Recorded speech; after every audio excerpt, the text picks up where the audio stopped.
ನಮಸ್ಕಾರ. ಕನ್ನಡಮ್ಮ ನ್ಯೂಸ್ ನೆಟ್ವರ್ಕ್ಗೆ ಸ್ವಾಗತ. ನಾನು ಅಂಜಲಿ ಕಿತ್ತೂರ್. ಇದೀಗ ಹೆಡ್ಲೈನ್ಸ್.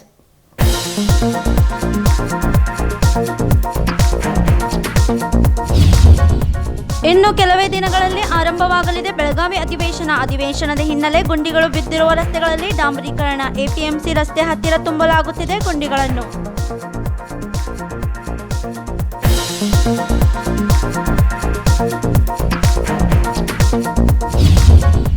ಮುಂದಿನ ಸ್ಥಳೀಯ ಚುನಾವಣೆಯಲ್ಲಿ ಸ್ಪರ್ಧಿಸಲಿದ್ದ ಆಮ್ ಆದ್ಮಿ ಪಕ್ಷ ಮಾಹಿತಿ ನೀಡಿದ ಆಮ್ ಆದ್ಮಿ ಪಕ್ಷದ ಸಹ ಸಂಚಾಲಕ ವಿಜಯ್ ಪಾಟೀಲ್. ಪ್ರಣಾಳಿಕೆಯಲ್ಲಿ ಪ್ರಮುಖ ಅಂಶಗಳಾದ ಭ್ರಷ್ಟಾಚಾರ ಮುಕ್ತ ಆಡಳಿತ.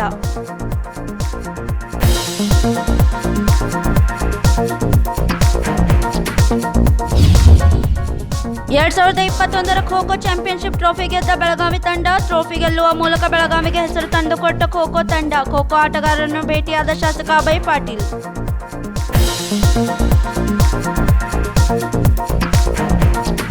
ಬೆಳಗಾವಿಯಲ್ಲಿ ಅಧಿವೇಶನ ಆರಂಭವಾಗುವ ಹಿನ್ನೆಲೆಯಲ್ಲಿ ಗುಂಡಿ ಬಿದ್ದ ಎಪಿಎಂಸಿ ರಸ್ತೆಗೆ ಜಿಲ್ಲಾಡಳಿತ ಡಾಂಬರು ಹಾಕುತ್ತಿದೆ. ಇನ್ನು ಕೆಲವೇ ದಿನಗಳಲ್ಲಿ ಬೆಳಗಾವಿಯಲ್ಲಿ ಅಧಿವೇಶನ ಆರಂಭವಾಗಲಿದೆ. ಆದ್ದರಿಂದ ಗುಂಡಿ ಬಿದ್ದ ರಸ್ತೆಗೆ ಆಡಳಿತ ಡಾಂಬರು ಹಾಕುತ್ತಿದೆ.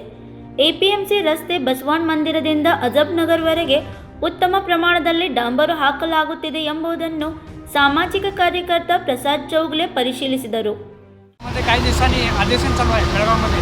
त्यासाठी अहमदनगर संपूर्ण रस्ता बेकार झाला. 2 दिवसांनी खड्डे भरपूर आहेत, अपघात भरपूर व्हायले. त्यासाठी महानगरपालिकेतर्फे हे जे पॅचवर्क करायलेत आणि कॉन्ट्रॅक्टर विजय अर्जुन धामणेकर यांनी स्वतःहून मी आणि बघून डांबर चांगलं करायला काय मागील 2 वर्षामध्ये पावसाळ्यात डांबर उकडून गेलेलं ते आज ते डांबर चांगला व्यवस्थित विस्तावून थांबलेलं आहे. परत आमचे त्यांचे सहकारी आकाश कोडकर स्वतःहून डांबराचं रक्षण झालं. पण महानगरपालिकेचे कर्मचारी आहेत, परत इंजिनियर आहेत, ते स्वतःहून त्यांनी कामाचं लक्ष देऊ काय म्हणजे लोकांसाठी आदेशपुरता नाही करायचं नाही की लोकांसाठी डांबराचा रस्ता चांगला आहे मी हे सरकार करावं. ಕಳೆದ ವರ್ಷ ಡಾಂಬರು ಹಾಕಲಾಗಿತ್ತು. ಆದರೆ ಮಳೆಯಿಂದಾಗಿ ರಸ್ತೆ ಹಾಳಾಗಿದ್ದು ಪದೇ ಪದೇ ಅಪಘಾತಗಳು ಸಂಭವಿಸುತ್ತಿದ್ದವು. 10 ದಿನಗಳ ಅಧಿವೇಶನದ ಹಿನ್ನೆಲೆಯಲ್ಲಿ ಈ ರಸ್ತೆ ಮಾಡಲಾಗುತ್ತಿದೆ. ಆದರೆ ಇಲ್ಲಿನ ಓಡಾಡುತ್ತಿರುವ ನಾಗರಿಕರಿಗೆ ಶಾಶ್ವತ ರಸ್ತೆ ಮಾಡಿಕೊಡುವುದಾಗಿ ಸಾಮಾಜಿಕ ಕಾರ್ಯಕರ್ತ प्रसाद चौगले ಕೇಳಿಕೊಂಡರು. ಈ ಸಂದರ್ಭದಲ್ಲಿ ನಾಗರಿಕರು ಮೆಚ್ಚುಗೆ ವ್ಯಕ್ತಪಡಿಸಿದ್ದಾರೆ. ಈ ವೇಳೆ ಗುತ್ತಿಗೆದಾರ ವಿಜಯ್ ಧಾಮ್ನೇಕರ್, ಆಕಾಶ್ ಕುಡೋಳ್ಕರ್, ಪಾಲಿಕೆ ಇಂಜಿನಿಯರ್ ಉಪಸ್ಥಿತರಿದ್ದರು. Mahadev Pawar, Kannadamma news network, Belagavi. ನಗರದ ಕನ್ನಡ ಸಾಹಿತ್ಯ ಭವನದಲ್ಲಿ ಸುದ್ದಿಗೋಷ್ಠಿಯನ್ನು ಉದ್ದೇಶಿಸಿ ಮಾತನಾಡಿದ ಆಮ್ ಆದ್ಮಿ ಪಕ್ಷದ ಸಹ ಸಂಚಾಲಕ ವಿಜಯ್ ಪಾಟೀಲ್. ನಗರದ ಕನ್ನಡ ಸಾಹಿತ್ಯ ಭವನದಲ್ಲಿ ಸುದ್ದಿಗೋಷ್ಠಿಯನ್ನು ಉದ್ದೇಶಿಸಿ ಮಾತನಾಡಿದ ಆಮ್ ಆದ್ಮಿ ಪಕ್ಷದ ಸಹ ಸಂಚಾಲಕ ವಿಜಯ್ ಪಾಟೀಲ್, ಮುಂದಿನ ಸ್ಥಳೀಯ ಚುನಾವಣೆಯಲ್ಲಿ ಆಮ್ ಆದ್ಮಿ ಪಾರ್ಟಿಯು ಸ್ಪರ್ಧಿಸಲಿದ್ದು ಎಕ್ಸಂಬಾ, ಕಂಕನವಾಡಿ, ಎಂಕೆ ಹುಬ್ಬಳ್ಳಿ ಹಾಗೂ ಕಿತ್ತೂರು ಕ್ಷೇತ್ರಗಳಲ್ಲಿ ಅವರ ಪ್ರಣಾಳಿಕೆಯಲ್ಲಿ ಪ್ರಮುಖ ಅಂಶಗಳಾದ ಭ್ರಷ್ಟಾಚಾರ ಮುಕ್ತ ಆಡಳಿತ, ಪ್ರಾಥಮಿಕ ಆರೋಗ್ಯ ಕೇಂದ್ರದ ಗುಣಮಟ್ಟವನ್ನು ಸುಧಾರಿಸುವುದು, ಸ್ಥಳೀಯ ಸಂಸ್ಥೆಯ ಅಡಿಯಲ್ಲಿ ಬರುವ ಶಾಲೆಗಳ ಗುಣಮಟ್ಟವನ್ನು ಸುಧಾರಿಸುವುದು, ರಸ್ತೆಗಳನ್ನು ಸುಧಾರಿಸಲು ಮತ್ತು ಪ್ರದೇಶದಲ್ಲಿ ಸ್ವಚ್ಛತೆಯನ್ನು ತರುವುದು ಪ್ರಕಟಣೆಯಲ್ಲಿ ತಿಳಿಸಿದರು.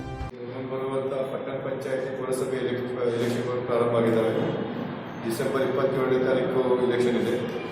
ಅದೇ ರೀತಿಯಾಗಿ ಆಮ್ ಆದ್ಮಿ ಪಕ್ಷ ಸುಮಾರು 4 ಕಡೆ ಇಲೆಕ್ಷನ್ ನಿಲ್ಲುತ್ತೆ ತಯಾರಿಸಿದ್ದಾರೆ. 2 ಬೆಳಗಾವಿ ಡಿವಿಷನ್ನಲ್ಲಿ, 2 ಚಿಕ್ಕೋಡಿ ಡಿವಿಷನ್ನಲ್ಲಿ. ಸೊ ನಮ್ಮ ಚಿಕ್ಕೋಡಿಯಲ್ಲಿ ಎಕ್ಸಂಬಾ ಮತ್ತು ಕಂಕನವಾಡಿಯಲ್ಲಿ 17 ಕ್ಷೇತ್ರಗಳಲ್ಲಿ ನಾವು ಇಲೆಕ್ಷನ್ ಕ್ಯಾಂಡಿಡೇಟ್ ನಿಲ್ಲಿಸಿದ್ದೀವಿ. ಅದೇ ರೀತಿಯಾಗಿ ಬೆಳಗಾವಿ ಡಿವಿಷನ್ನಲ್ಲಿ ಎಂಕೆ ಹುಬ್ಬಳ್ಳಿ ಹಾಗೂ ಕಿತ್ತೂರು, ಎಂಕೆ ಹುಬ್ಬಳ್ಳಿಯಲ್ಲಿ 14, ಕಿತ್ತೂರಲ್ಲಿ 18. ಸೊ ಈ ಬಾರಿ ನಾವು 4 ಪುರಸಭೆಗಳನ್ನು ತಗೊಂಡು ಪುರಸಭೆಗಳನ್ನು ತಗೊಂಡು ಇಲೆಕ್ಷನ್ ಮಾಡೋದು ನಾವು ತಯಾರಿ ನಡೆಸಿದ್ದೇವೆ. ನಾವು ಮೇನ್ ಇದ್ದದ್ದು ಎಜೆಂಡಾ ಅಂತಂದರೆ ಕರಪ್ಟ್ ಫ್ರೀ ಆಡಳಿತ, ಈ ಭ್ರಷ್ಟಾಚಾರ ರಹಿತ ಗವರ್ನೆನ್ಸ್ ಕೊಡಬೇಕಂತೇಳಿ ಆ ಒಂದೇ ಮೇನ್ ಮುದ್ದ ನಾವು ಇಟ್ಕೊಂಡು ಈ ಇಲೆಕ್ಷನ್ನಲ್ಲಿ ನಾವು ಹೇಳ್ತಿದ್ದೇವೆ. ಸೊ ಅದೇ ರೀತಿಯಾಗಿ ಕ್ಯಾಂಡಿಡೇಟ್ಸ್ ನಾವು ಪ್ರಾರಂಭ ಮಾಡಿದ್ದೇವೆ. ಆಲ್ರೆಡಿ ನಮ್ಮ ಕಡೆ ಒಂದು 50% ಕ್ಯಾಂಡಿಡೇಟ್ಸ್ ರೆಡಿ ಆಗಿದ್ದಾರೆ. ಇನ್ನು ಮುಂದೆ ಈ ಬಗ್ಗೆ ಮಾತಾಡ್ತಾರೆ ನಮ್ಮ ಮುಂದಿನ ಮೇಡಮ್ ಅವರು ಚಿಕ್ಕೋಡಿ ಭಾಗದ ಅಧ್ಯಕ್ಷರಾಗಿದ್ದಾರೆ. ಸೊ ಅವರು ಈ ಬಗ್ಗೆ ಮಾತಾಡ್ತಾರೆ. ನಮಸ್ಕಾರ. ಈ ವೇಳೆ ಸಹ ಸಂಚಾಲಕ ವಿಜಯ್ ಪಾಟೀಲ್, ಚಿಕ್ಕೋಡಿ ಲೋಕಸಭಾ ಕ್ಷೇತ್ರದ ಅಧ್ಯಕ್ಷೆ ಕುಮುದಿನಿ ಭೈರನ್ನವರ್, ಕಿತ್ತೂರು ತಾಲೂಕಾ ಅಧ್ಯಕ್ಷ ಆನಂದ್ ಹಂಪಣ್ಣವರ್ ಹಾಗೂ ಕಾರ್ಯದರ್ಶಿ ಅಬ್ದುಲ್ ಶೇಖ್ ಉಪಸ್ಥಿತರಿದ್ದರು. Vishwanath Desai, Kannadamma news network, Belagavi. Kho kho championship 2021 ಟ್ರೋಫಿಯನ್ನು ಗೆದ್ದ ಆಟಗಾರರನ್ನು ಶಾಸಕ ಅಭಯ್ ಪಾಟೀಲ್ ಭೇಟಿಯಾಗಿ ಹಣವನ್ನು ನೀಡುವ ಮೂಲಕ ಗೌರವಿಸಿದರು. ಖೋ ಖೋ ಚಾಂಪಿಯನ್ಶಿಪ್ 2021 ಟ್ರೋಫಿಯನ್ನು ಬೆಂಗಳೂರಿನಲ್ಲಿ ಗೆದ್ದು ಬೆಳಗಾವಿಗೆ ಹೆಸರು ತಂದ ಖೋ ಖೋ ಆಟಗಾರರನ್ನು ಭಾರತೀಯ ಜನತಾ ಪಕ್ಷದ ಬೆಳಗಾವಿ ದಕ್ಷಿಣ ಜನಪ್ರಿಯ ಶಾಸಕ ಅಭಯ್ ಪಾಟೀಲ್ ಖಾವುಕಟ್ಟದಲ್ಲಿ ಭೇಟಿಯಾದರು. ಶಾಸಕರಾದ ಅಭಯ್ ಪಾಟೀಲ್ ಪ್ರತಿಯೊಬ್ಬ ಖೋ ಖೋ ಆಟಗಾರರಿಗೆ ಮತ್ತು ಅವರ ತರಬೇತಿದಾರರಿಗೆ ಹಣ ನೀಡಿ ಗೌರವಿಸಿದರು. ಎಲ್ಲ ಆಟಗಾರರು ಮತ್ತು ತರಬೇತಿದಾರರ ಪರವಾಗಿ ಶಾಸಕ ಅಭಯ್ ಪಾಟೀಲ್ ಅವರಿಗೆ ಸನ್ಮಾನಿಸಲಾಯಿತು. ಡಿಸೆಂಬರ್ನಲ್ಲಿ ನಡೆಯಲಿರುವ ಸಿಎಂ ಕಪ್ ಪಂದ್ಯಾವಳಿಗೆ ಎಲ್ಲ ಆಟಗಾರರನ್ನು ಅಭಿನಂದಿಸಿದರು ಮತ್ತು ಸಿಎಂ ಕಪ್ಗೆ ಅಗತ್ಯವಿರುವ ಎಲ್ಲ ಸಾಮಗ್ರಿಗಳನ್ನು ಮತ್ತು ವೆಚ್ಚವನ್ನು ಒದಗಿಸುವುದಾಗಿ ಭರವಸೆ ನೀಡಿದರು. ಕಾರ್ಯಕ್ರಮದಲ್ಲಿ ಎಲ್ಲ ಭಾರತೀಯ ಜನತಾ ಪಕ್ಷದ ಕಾರ್ಯಕರ್ತರು ಮತ್ತು ಪೋಷಕರು ಉಪಸ್ಥಿತರಿದ್ದರು. Mahadev Pawar, Kannadama news network, Belagavi. Khanapur rail ನಿಲ್ದಾಣದಲ್ಲಿ ಟೀ ಅಂಗಡಿಗೆ ರೈಲ್ವೆ ಇಲಾಖೆ ಸೀಲ್ ಹಾಕಿದ್ದರಿಂದ ದೀಪಕ್ ತಿನ್ಕೇಕರ್ ನ್ಯಾಯಾಲಯದ ಮೊರೆ ಹೋಗಲು ನಿರ್ಧರಿಸಿದ್ದಾರೆ. 1942ರಿಂದ 2020ರವರೆಗೆ ಖಾನಾಪುರ ರೈಲು ನಿಲ್ದಾಣದಲ್ಲಿ ತಿನ್ಕೇಕರ್ ಕುಟುಂಬ ಟೀ ಅಂಗಡಿ ನಡೆಸುತ್ತಿದೆ. ಆದರೆ ಕಳೆದ ಲಾಕ್ಡೌನ್ ಸಮಯದಲ್ಲಿ ಮತ್ತು ರೈಲ್ವೆ ಇಲಾಖೆಯ ಡಬಲ್ ಲೈನ್ ಕಾಮಗಾರಿಯಿಂದಾಗಿ ಖಾನಾಪುರ ರೈಲು ನಿಲ್ದಾಣದ ಚಹಾ ಅಂಗಡಿಯತ್ತ ಯಾರೂ ತಿರುಗಿಲ್ಲ. ಹಾಗಾಗಿ ಟೀ ಅಂಗಡಿಯಿಂದ ತಿನ್ಕೇಕರ್ ಕುಟುಂಬಕ್ಕೆ ಆದಾಯವೇ ಬರುತ್ತಿಲ್ಲ. ಇದರಿಂದಾಗಿ ಬಾಡಿಗೆ ಕಟ್ಟುವುದು ಕಷ್ಟವಾಗುತ್ತಿದೆ. ಈ ಬಗ್ಗೆ ಸಂಬಂಧಪಟ್ಟ ರೈಲ್ವೆ ಇಲಾಖೆಯ ಅಧಿಕಾರಿಗಳು ಮನವಿ ಮಾಡಿದರೂ ಯಾವುದೇ ಕರುಣೆ ತೋರದೆ ತಿನ್ಕೇಕರ್ ಕುಟುಂಬದ ಟೀ ಅಂಗಡಿಗೆ ಸೀಲ್ ಹಾಕಲಾಗಿದೆ. ಈ ಸಮಯ ತಿನ್ಕೇಕರ್ ಲಾಕ್ಡೌನ್ ಟೀ ವ್ಯಾಪಾರ ಮುಚ್ಚಿದೆ. ಪ್ಯಾಸೆಂಜರ್ ರೈಲು ಆರಂಭಿಸುವ ಬಗ್ಗೆ ಇನ್ನೂ ಖಚಿತ ನಿರ್ಧಾರ ಕೈಗೊಂಡಿಲ್ಲ. ಇದು ಮಾನಸಿಕ ಸೂಚನೆಗಳು ಮತ್ತು ದಂಡ ಪಾವತಿಗಾಗಿ ರೈಲ್ವೆ ಇಲಾಖೆಯಿಂದ ಸೂಚನೆಗಳನ್ನು ಒಳಗೊಂಡಿದೆ. ಆದ್ದರಿಂದ ಮಾನಸಿಕ ಯಾತನೆಯನ್ನು ಸಹಿಸಿಕೊಳ್ಳಬೇಕಾಗುತ್ತಿದೆ. ಇದರ ವಿರುದ್ಧ ನ್ಯಾಯಾಲಯದ ಮೊರೆ ಹೋಗಲು ದೀಪಕ್ ತಿನ್ಕೇಕರ್ ನಿರ್ಧರಿಸಿದ್ದಾರೆ. ಸದ್ಯ ಟೀ ಅಂಗಡಿಗೆ ರೈಲ್ವೆ ಇಲಾಖೆಯ ಸೀಲ್ ಹಾಕಲಾಗಿದೆ. Suhas Patil, Kannadama news network, Khanapur. ಇದೀಗ ಪುಟ್ಟ ವಿರಾಮ. अरे बाप रे, पहा तर कितीही गर्दी. पोतदार ज्वेलर्सचे पण कमाल आहे ना. का असू नये. 122 वर्षांपासून ग्राहकांना खरे सोने, चांगली वागणूक व प्रामाणिक सेवा जी मिळत आली आहे. म्हणूनच इंडियन ट्रेड बोर्डने सुवर्ण पदकाने सन्मानित केले आहे. असा कोणताही दागिना नाही जो इथे बनविला जात नाही. अशी कुठलीही मूर्ती नाही जी इथे बनविली जात नाही. हिरा, पन्ना, माणिक असो वा मोती, येथे सर्व काही मिळते. अशिक्षित व्यक्तीही येथे सोने चांदी खरेदीसाठी आल्यास घेतलेला दागिना व सरळ व्यवहार मिळवितो. येथे काही स्कीम नाही, डिस्काउंट नाही आणि बहुमानही नाही. सरळ सुरळीत व्यवहारच यांची ओळख आहे. या राजेशाही शोरूम मध्ये ग्राहकांच्या सुविधांसाठी वेगवेगळ्या मजल्यावर सोने व चांदीचे दागिने उपलब्ध केलेले आहेत. यांचा विश्वास हाच यांची खरी ओळख आहे. हॉलमार्कच्या सर्वात कमी वेस्टेज असलेल्या दागिन्यांचे पहिले ठिकाण म्हणजे फक्त पोतदार ज्वेलर्स, बेळगाव.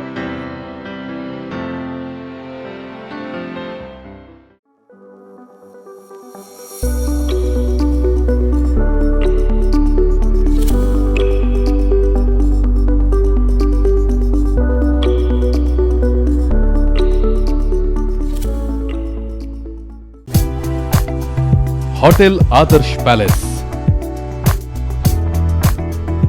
लजीज खाने के साथ यहाँ है बेहतरीन रूम्स, रहने के लिए स्टैंडर्ड रूम्स और सूट रूम्स, साथ ही साथ मौजूद है कई सारी क्वालिटियों से भरपूर स्टैंडर्ड डिलक्स रूम्स और deluxe suit rooms. Luxurious life का अनुभव लेना है तो एक बार अवश्य भेंट दें। शादी और इतर प्रोग्राम्स के लिए प्लैटिनम हॉल और मिलेनियम हॉल। होटल आदर्श पैलेस, लिंगराज कॉलेज के पास, कॉलेज रोड, बेलगाव।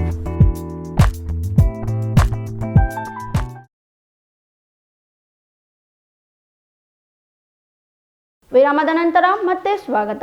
ಖಾನಾಪುರ ತಾಲೂಕಿನ ಬುರಂಕಿ ಗ್ರಾಮ ಪಂಚಾಯಿತಿ ವ್ಯಾಪ್ತಿಯ ರಸ್ತೆಗಳ ಸ್ಥಿತಿ ಗಂಭೀರವಾಗಿದ್ದು ಎಂಎಲ್ಸಿ ಅಭ್ಯರ್ಥಿಗಳು ಈ ಕಡೆ ಗಮನ ಹರಿಸುವಂತೆ ನಾಗರಿಕರು ಆಗ್ರಹಿಸುತ್ತಿದ್ದಾರೆ. ಖಾನಾಪುರ ತಾಲೂಕಿನ ಬೂರುಂಕಿ ಗ್ರಾಮ ಪಂಚಾಯಿತಿ ವ್ಯಾಪ್ತಿಯ ಸಂಪರ್ಕ ರಸ್ತೆ ಸ್ಥಿತಿ ಗಂಭೀರವಾಗಿದೆ. ಇತ್ತೀಚೆಗೆ ವಿಧಾನ ಪರಿಷತ್ ಚುನಾವಣೆ ಹಿನ್ನೆಲೆಯಲ್ಲಿ ತಾಲೂಕಿನಲ್ಲಿ ಸಂಸದರು, ಎಂಎಲ್ಸಿ ಅಭ್ಯರ್ಥಿಗಳು, ಶಾಸಕರು, ಇತರೆ ಜನಪ್ರತಿನಿಧಿಗಳು ಹಳ್ಳಿಗೆ ತೆರಳುತ್ತಿದ್ದಾರೆ. ಆದರೆ ಈ ರಸ್ತೆ ಸ್ಥಿತಿ ಯಾಕೆ ಹೀಗಿದೆ? ಇಂಥ ಪ್ರಶ್ನೆ ಈ ಚುನಾವಣೆ ಮುಂದೆ ಜನಪ್ರತಿನಿಧಿಗಳಿಗೆ ಅರ್ಥವಾಗುತ್ತಿಲ್ಲ. ಕಳೆದ 15 ದಿನಗಳಿಂದ ತಾಲೂಕಿನಾದ್ಯಂತ ಜನಪ್ರತಿನಿಧಿಗಳು ಪ್ರವಾಸ ಮಾಡುತ್ತಿದ್ದಾರೆ. ರಾಜ್ಯದಲ್ಲಿ ಒಂದೆಡೆ ಬಿಜೆಪಿ ಸರ್ಕಾರ, ಮತ್ತೊಂದೆಡೆ ಖಾನಾಪುರ ತಾಲೂಕಿಗಾಗಿ ತಾಲೂಕಿನ ಕಾಂಗ್ರೆಸ್ ಶಾಸಕರು ಕಾಯುತ್ತಿದ್ದಾರೆ. ರಾಜ್ಯದಲ್ಲಿನ ಬಿಜೆಪಿ ಸರ್ಕಾರದಿಂದಾಗಿ ರಾಜ್ಯದಲ್ಲಿ ಕಾಂಗ್ರೆಸ್ ಶಾಸಕರನ್ನು ಅಭಿವೃದ್ಧಿಯಿಂದ ದೂರ ಇಡುತ್ತಿದ್ದಾರೆ. ಇಂಥ ಆರೋಪ ಕೇಳಿಬರುತ್ತಿದೆ. ಇದರಿಂದಾಗಿ ತಾಲೂಕಿನ ರಸ್ತೆಗಳು, ಶಾಲೆಗಳು, ಬಸ್ಗಳು ಇತ್ಯಾದಿ ಅಭಿವೃದ್ಧಿಯಾಗಿಲ್ಲ. ಬೂರುಂಕಿ ಭಾಗದ ರಸ್ತೆ ದುಸ್ಥಿತಿಗೆ ತಲುಪಿದ್ದು, ತಾಲೂಕಿನ ವಿವಿಧೆಡೆ ರಸ್ತೆಗಳು ಹದಗೆಟ್ಟಿವೆ. ಹೀಗಾಗಿ ವಿಧಾನ ಪರಿಷತ್ ಚುನಾವಣೆ ವೇಳೆ ಬರುವ ಅಭ್ಯರ್ಥಿಗಳು ಈ ರಸ್ತೆಯ ದುಸ್ಥಿತಿ ನೋಡಬೇಕು. ಭವಿಷ್ಯದಲ್ಲಿಯೂ ತಾಲೂಕಿನಲ್ಲಿ ರಸ್ತೆ, ಶಾಲೆ, ಬಸ್ಗಳ ಸೇವೆ ಒದಗಿಸಬೇಕು. ಹೀಗೊಂದು ಬೇಡಿಕೆ ಖಾನಾಪುರ ತಾಲೂಕಿನ ಜನತೆಯಿಂದ ಬರುತ್ತಿದೆ. Suhas Patil, Kannadama news network, Khanapur. ಹುಕ್ಕೇರಿ ತಾಲೂಕು 100% ಲಸಿಕೆ ಹಾಕುವ ಮೂಲಕ ಬೆಳಗಾವಿ ಜಿಲ್ಲೆಯಲ್ಲಿ ಪ್ರಥಮ ಸ್ಥಾನದಲ್ಲಿದೆ ಎಂದು ತಾಲೂಕಾ ಆರೋಗ್ಯ ಅಧಿಕಾರಿ ಡಾಕ್ಟರ್ ಉದಯ್ ಕುರ್ಚಿ ತಿಳಿಸಿದ್ದಾರೆ. ಹುಕ್ಕೇರಿ ಕೊರೋನಾ ಲಸಿಕಾ ಕಾರ್ಯಕ್ರಮದಲ್ಲಿ ಹುಕ್ಕೇರಿ ತಾಲೂಕು 100% ಲಸಿಕೆ ಹಾಕುವ ಮುಖಾಂತರ ಬೆಳಗಾವಿ ಜಿಲ್ಲೆಯಲ್ಲಿಯೇ ಪ್ರಥಮ ಸ್ಥಾನದಲ್ಲಿದೆ ಎಂದು ತಾಲೂಕಾ ಆರೋಗ್ಯ ಅಧಿಕಾರಿ ಡಾಕ್ಟರ್ ಉದಯ್ ಕುರ್ಚಿ ತಿಳಿಸಿದ್ದಾರೆ. ಪತ್ರಿಕಾಗೋಷ್ಠಿಯಲ್ಲಿ ಮಾತನಾಡಿದ ಅವರು, ಹುಕ್ಕೇರಿ ತಾಲೂಕಿನಾದ್ಯಂತ ಇದುವರೆಗೂ 18 ವರ್ಷ ಮೇಲ್ಪಟ್ಟ ನಾಗರಿಕರಿಗೆ 2,97,378 ಮೊದಲನೇ ಡೋಸ್ ಕೋವಿಡ್ ಲಸಿಕೆ ನೀಡಿ ಜಿಲ್ಲೆಯಲ್ಲಿಯೇ ಹುಕ್ಕೇರಿ ತಾಲೂಕು ಮೊದಲು ಎಂದು ಹೆಗ್ಗಳಿಕೆ ಪಾತ್ರವಾಗಿದೆ ಎಂದು ತಿಳಿಸಿದರು. ಇನ್ನು ಎರಡನೇ ಡೋಸ್ 73% ಪ್ರಗತಿ ಸಾಧಿಸಿದೆ ಎಂದು ಹೇಳಿದರು. ಹುಕ್ಕೇರಿ ತಾಲೂಕಿನಲ್ಲಿ ಕೋವಿಡ್ ಲಸಿಕಾ ಕಾರ್ಯಕ್ರಮದಲ್ಲಿ ನಮ್ಮ ತಾಲೂಕಿನ ಗುರಿ 2,97,145 ಅಂದರೆ 18 ವರ್ಷ ಮೇಲ್ಪಟ್ಟ ನಾಗರಿಕರಿಗೆ ಗುರಿಯನ್ನು ಕೊಡಲಾಗಿತ್ತು. ಈ ಗುರಿ ಆಧಾರದ ಮೇಲೆ ನಾವು ಇಲ್ಲಿಯವರೆಗೆ 2,97,378 ಮೊದಲನೇ ಡೋಸ್ ಕೋವಿಡ್ ಲಸಿಕೆಯನ್ನು ಹಾಕಿ ಜಿಲ್ಲೆಯಲ್ಲಿಯೇ ನಾವು 100% ಮಾಡಿದಂಥ ಪ್ರಥಮ ತಾಲೂಕಾಗಿ ನಾವು ಹೊರಹೊಮ್ಮಿದ್ದೇವೆ. ಅದೇ ರೀತಿ ಎರಡನೇ ಡೋಸ್ ಲಸಿಕೆಯನ್ನು ಸುಮಾರು 2,16,939 ಡೋಸ್ ಲಸಿಕೆ ನೀಡಿ ಶೇಕಡಾ 73% ಪ್ರಗತಿಯನ್ನು ಸಾಧಿಸಲಾಗಿದೆ. ತಾಲೂಕು ಆಡಳಿತ ಹಾಗೂ ತಾಲೂಕಿನ ಎಲ್ಲ ಅನುಷ್ಠಾನ ಅಧಿಕಾರಿಗಳು, ಆರೋಗ್ಯ ಇಲಾಖೆಯ ವೈದ್ಯಾಧಿಕಾರಿಗಳು, ಆರೋಗ್ಯ ಕಾರ್ಯಕರ್ತರು, ಆಶಾ ಕಾರ್ಯಕರ್ತರು ಮತ್ತು ಅಂಗನವಾಡಿ ಕಾರ್ಯಕರ್ತರು ಹಾಗೂ ಪಂಚಾಯಿತಿ ಅಭಿವೃದ್ಧಿ ಇಲಾಖೆ ಎಲ್ಲ ನೌಕರರು ನಮಗೆ ಸಹಕಾರ ನೀಡೋದಕ್ಕಾಗಿ ಈ ಒಂದು ಸಾಧನೆಯನ್ನು ಗೈಲ ಸಾಧ್ಯ ಆಗೈತಿ. ಅವರೆಲ್ಲರಿಗೂ ನಮ್ಮ ತಾಲೂಕಾ ಆಡಳಿತ ಪರವಾಗಿ ಹೃತ್ಪೂರ್ವಕ ಅಭಿನಂದನೆಗಳನ್ನು ಸಲ್ಲಿಸ್ತೀವಿ. ಸರ್, ಈಗೇನು 3ನೇ ಅಲೆ ಆತಂಕದಾಗ ಏನು ಜನ ಹೆಚ್ಚು ಬರ್ತಾ ಇದೆ ವ್ಯಾಕ್ಸಿನೇಷನ್? ಒಮಿಕ್ರಾನ್ 2 ಹೊಸ ಕೇಸುಗಳು ಕರ್ನಾಟಕದಲ್ಲಿ ಬಂದ ನಂತರ ಜನರಲ್ಲಿ ಒಂದು ಸ್ವಲ್ಪ ಜಾಗೃತಿ ಹೆಚ್ಚಾಗಿ ಮೊದಲನೇ ಡೋಸ್ ಯಾರು ಮಾಡ್ಕೊಂಡಿಲ್ಲ ಅವರು ಮತ್ತು ಸಾಕಷ್ಟು ಪ್ರಮಾಣದಲ್ಲಿ ನಮ್ಮಲ್ಲಿ ಎರಡನೇ ಡೋಸ್ ಲಸಿಕೆಯನ್ನು ಹಾಕ್ಕೊಳ್ಳದೆ ಬಾಕಿ ಉಳಿದಿದ್ದರು ಅವರೆಲ್ಲರೂ ಕೂಡ ಈ ಕಳೆದ ಒಂದು ವಾರದಿಂದ ಜಾಸ್ತಿ ಸಂಖ್ಯೆಯಲ್ಲಿ ನಮ್ಮ ಆರೋಗ್ಯ ಕೇಂದ್ರಗಳಿಗೆ ಭೇಟಿ ನೀಡಿ ಲಸಿಕೆಯನ್ನು ಪಡಿತಾ ಇದ್ದಾರೆ. ಸರ್, ಈಗ ವ್ಯಾಕ್ಸಿನೇಷನ್ ಹಾಕ್ಸ್ಕೊಳ್ಳೋಕೆ ನಿರಾಕರಿಸ್ತಾರೆ, ಅವ್ರು ಯಾವ ರೀತಿ ಮನವೊಲಿಸ್ತಾರೆ ಸರ್? ನಮ್ಮ ತಾಲೂಕು ಆಡಳಿತದ ವತಿಯಿಂದ ನಾವು ಈಗಾಗಲೇ ಮಾನ್ಯ ಸಚಿವರ ಮಾರ್ಗದರ್ಶನದಲ್ಲಿ ಹಾಗೂ ಎಮ್ಕಮ್ಮಡಿ ಕ್ಷೇತ್ರದ ಶಾಸಕರ ಮಾರ್ಗದರ್ಶನದಲ್ಲಿ ನಾವು ಕೆಲವೊಂದು ತಂಡಗಳನ್ನು ಮಾಡ್ಕೊಂಡಿದ್ವಿ. ಯಾವ ಊರುಗಳಲ್ಲಿ ಈ ಲಸಿಕೆಗೆ ಒಂದು ರೆಸಿಸ್ಟೆನ್ಸ್ ಬರ್ತಾ ಇದೆ, ಈ ಲಸಿಕೆಯನ್ನು ಹಾಕ್ಕೊಳ್ಳೋದ್ರದ ಅವ್ರದ್ದು ನಾವು ಪಟ್ಟಿ ಮಾಡಿದ್ದೀವಿ.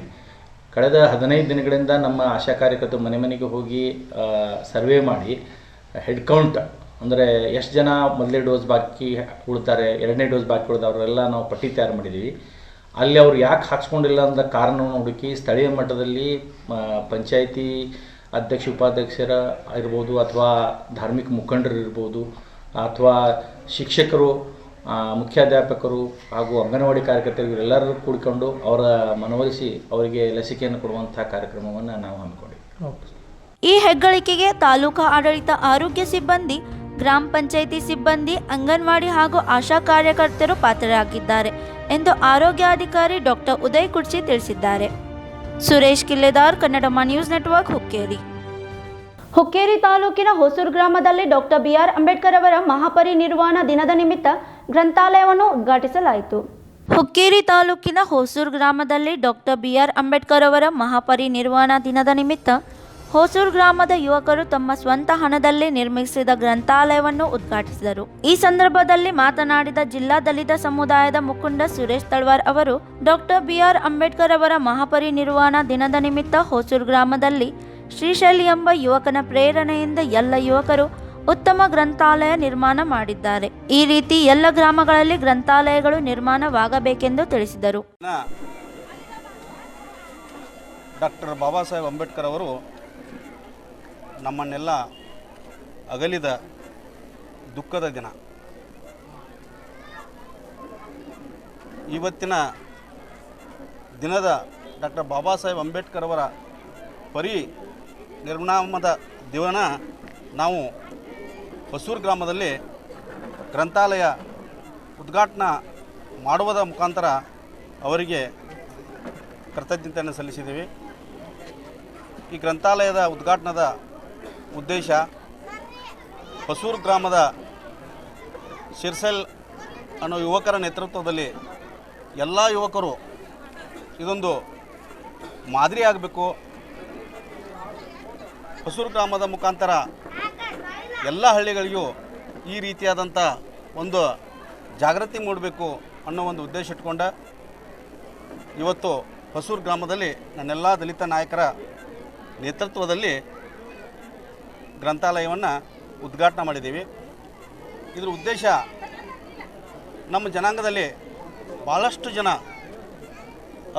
ಅವಿದ್ಯಾವಂತರಾಗಿದ್ದಾರೆ. ಅವರೆಲ್ಲರೂ ವಿದ್ಯಾವಂತರಾಗಿ ಶಿಕ್ಷಣವನ್ನು ಪಡೆದುಕೊಂಡು ಒಳ್ಳೊಳ್ಳೆ ನೌಕರಿಗಳನ್ನು ಹಿಡಿಬೇಕು. ಅವರು ತಮ್ಮ ಆರ್ಥಿಕ ಮಟ್ಟವನ್ನು ಸುಧಾರಿಸಿಕೊಳ್ಳಬೇಕು.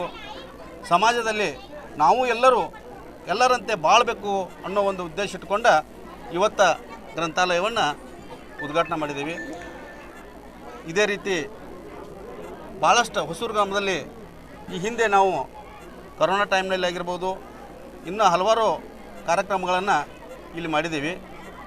ನಾನು ನೆನೆಸ್ತದೆ ತಾಲೂಕಿನಲ್ಲಿ ಹೊಸೂರು ಗ್ರಾಮ ಒಂದು ಮಾದರಿ ಗ್ರಾಮ ಆಗ್ತದೆ ಅಂತ ನಾ ಆಶೆ ಪಡ್ತೀನಿ.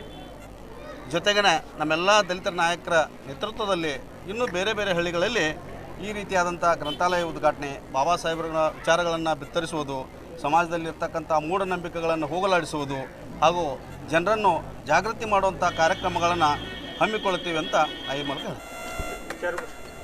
ಈ ಸಂದರ್ಭದಲ್ಲಿ ಸಮುದಾಯದ ಸರ್ಕಾರಿ ನೌಕರಿಯಲ್ಲಿ ಸೇವೆ ಸಲ್ಲಿಸಿದ ಹಾಗೂ ಸಲ್ಲಿಸುತ್ತಿರುವ ಮಕ್ಕಳ ತಂದೆ ತಾಯಿಯರನ್ನು ಸತ್ಕರಿಸಲಾಯಿತು. ಈ ಸಂದರ್ಭದಲ್ಲಿ ಶ್ರೀಶೈಲ್ ಹರಿಜನ್, ವಿಶ್ವನಾಥ್ ಕಟ್ಟಿ, ಪ್ರಮೋದ್ ಹೊಸೂರ್, ಅಮರ್ ಶೀಗೆ, ಮಹಾಂತೇಶ್ ಹೊಸೂರ್, ಸಿದ್ದರಾಮ್ ಶೀಗೆ, ಶಿವರಾಜ್ ಹರಿಜನ್, ಉಮೇಶ್ ಆಲೂರೆ, ತಾಯಪ್ಪ ಕಾಂಬ್ಳೆ ಹಾಗೂ ಗ್ರಾಮಸ್ಥರು ಉಪಸ್ಥಿತರಿದ್ದರು. Suresh Killedar, Kannadama news network, Hukkeri. ಇದೀಗ ಪುಟ್ಟ ವಿರಾಮ.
रंगोली के सप्तरंगों में खुशियों के दीप चमकाए, आराधना के साथ अपनी दिवाली मनाए।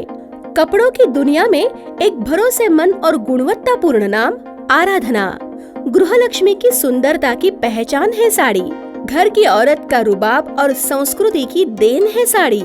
इस दिवाली के सुनहरे मौके पे आराधना लेके आए हैं महिलाओं के लिए मनपसंद साड़ीज और रेडीमेड सहित बच्चों के लिए आकर्षक और मनपसंद ड्रेसेस। पुरुषों के लिए जेंट्स वेयर में shirt, T shirts, jeans, formal और भी कई प्रकार के ड्रेसेस। जल्द ही अपनी मनपसंद ड्रेस खरीदे सिर्फ आराधना में। बेलगाम के वस्त्र जगत में बहुत ही बढ़िया है आराधना। नए कपड़े पहन के दीजिए दिवाली की शुभकामना। आराधना, मारुति गली, बेलगाम। ವಿರಾಮದ ನಂತರ ಮತ್ತೆ ಸ್ವಾಗತ. ಬೆಳಗಾವಿ ಜಿಲ್ಲೆ ಹುಕ್ಕೇರಿ ತಾಲೂಕಿನ ಗೋಟು ಗ್ರಾಮ ದೇವತೆ ಮಹಾಲಕ್ಷ್ಮಿ ಜಾತ್ರಾ ಮಹೋತ್ಸವಕ್ಕೆ ನಿಡಸೋಶಿ ಸಿದ್ಧ ಸಂಸ್ಥಾನ ಮಠದ ಪಂಚಮ ಶಿವಲಿಂಗೇಶ್ವರ ಮಹಾಸ್ವಾಮಿಗಳು ಚಾಲನೆ ನೀಡಿದರು.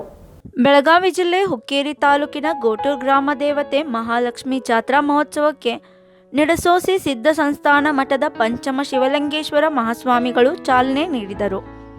ಮಂಗಳವಾರ ಮೊದಲ ದಿನವಾಗಿದ್ದು ದೇವಿಯ ಮುಂದೆ ಡೊಳ್ಳು ಕುಣಿತ ಸೇರಿದಂತೆ ವಿವಿಧ ಸಾಂಸ್ಕೃತಿಕ ಕಲಾ ತಂಡಗಳು ಭಾಗವಹಿಸಿ ಜಾತ್ರೆಗೆ ಮೆರುಗು ತಂದವು. ಬೆಳಗ್ಗೆ ಮುತ್ತೈದೆಯರು ಗ್ರಾಮದೇವಿಗೆ ಉಡಿ ತುಂಬುವ ಕಾರ್ಯಕ್ರಮ ಹಮ್ಮಿಕೊಂಡಿದ್ದರು. ಇಂದಿನಿಂದ 5 ದಿನಗಳ ಕಾಲ ಜಾತ್ರೆಯ ಅಂಗವಾಗಿ ಹಲವಾರು ಸಾಂಸ್ಕೃತಿಕ ಹಾಗೂ ರಸಮಂಜರಿ ಕಾರ್ಯಕ್ರಮಗಳು ಜರುಗಲಿವೆ. Suresh Killedar, Kannadama news network, Hukkeri.